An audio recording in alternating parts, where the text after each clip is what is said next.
Hi everyone, welcome to my channel MH Teaching. I am here with another video of MCQs of the chapter Breathing and Exchange of Gases. So let's start. Our first question is, how many molecules of oxygen can combine with one molecule of hemoglobin? Options are 1, 2, 3 and 4.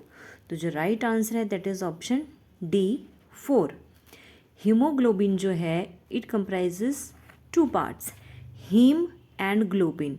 जो globin part है that is the protein part and haem is the pigment part. और इस haem में जो है it contains 4 atoms of iron और हर atom जो है that can combine with one molecule of oxygen. तो 4 आयरन के एटम्स हैं तो वो 4 मॉलिक्यूल्स ऑफ ऑक्सीजन के साथ कंबाइन कर सकते हैं. Clear. Next question. A normal person has about dash gram of haemoglobin per 100 ml of blood. Options are 10 gram, 15 gram, 20 gram and 9 gram. The right answer is option B 15 gram. Question number 3. Under normal conditions, dash ml of oxygen is transported to tissues by 100 ml of blood. 5 ml, 8 ml, 10 ml या 12 ml oxygen. तो normal conditions में 100 ml of जो blood है that can transport 5 ml of oxygen. Question number 4. What is the shape of normal oxygen hemoglobin dissociation curve? Options are J-shaped, C-shaped, S-shaped या none of these. तो right answer is option C.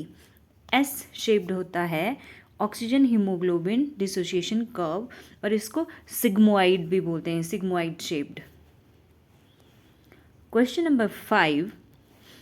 What we call an increase in carbon dioxide concentration in the blood which causes oxygen to be displaced from hemoglobin.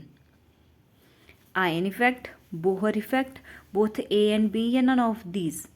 तो right answer is option B, Bohr effect. Bohr effect क्या है? जब हमारे blood के अंदर carbon dioxide की concentration बढ़ जाती है तो क्या होता है, जो हीमोग्लोबिन जो ऑक्सीजन लेके जा रहा होता है वो उसको छोड़ देता है ब्लड में और फिर कार्बन डाइऑक्साइड ले लेता है. तो इसको बोलते हैं बोहर इफेक्ट. क्वेश्चन एक बार फिर से पढ़ लीजिए. What we call an increase in carbon dioxide concentration in the blood which causes oxygen to be displaced from haemoglobin. जैसे कार्बन डाइऑक्साइड बढ़ेगी हीमोग्लोबिन ऑक्सीजन दे देगा वहाँ पे, तो इसको बोलते हैं Bohr effect. Question number 6. What amount of carbon dioxide is transported as carbaminohemoglobin?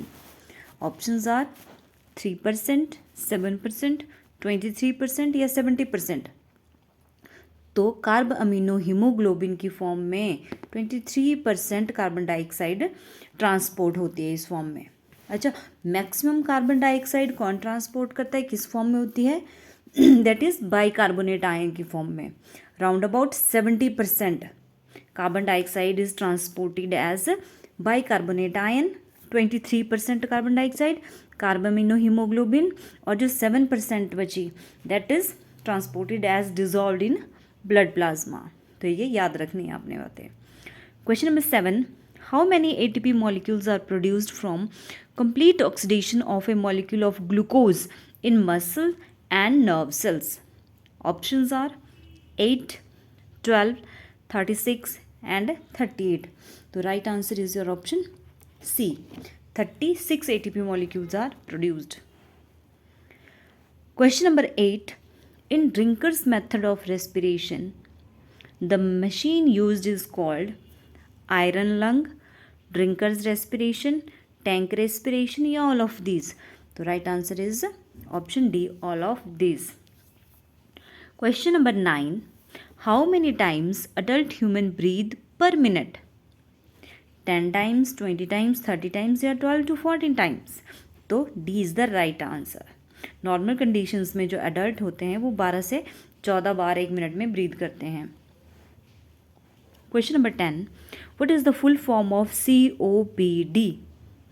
Options हैं हमारे पास chronic obstructive pulmonary disease, cutaneous obstruction primary disease, both A and B, या नन ऑफ दीज. तो right answer is your option A.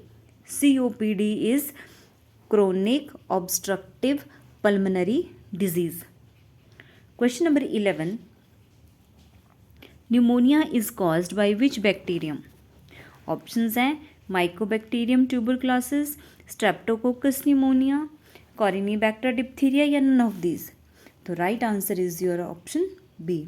Pneumonia is caused by Streptococcus pneumonia. Question number 12. What is the causative agent of SARS? Full form of SARS भी आ सकती है, तो आपने याद रखना है सीवियर एक्यूट रेस्पिरेटरी सिंड्रोम. इस किससे होता है ये बीमारी SARS की? राइनो वायरस, HCV जिसकी फुल फॉर्म है human corona virus, influenza virus, या ऑल ऑफ दीज. तो राइट आंसर जो है that is your option B. HCV human corona virus causes SARS, severe acute respiratory syndrome. Question number 13. A condition of oxygen shortage in the tissues is called hypoxia, necrosis, apnea and anoxia. तो oxygen की shortage को बोलते हैं आप hypoxia. Option A is right. तो ये थे हमारे कुछ MCQs. If you like the video then please subscribe my channel MH Teaching. Thanks for watching.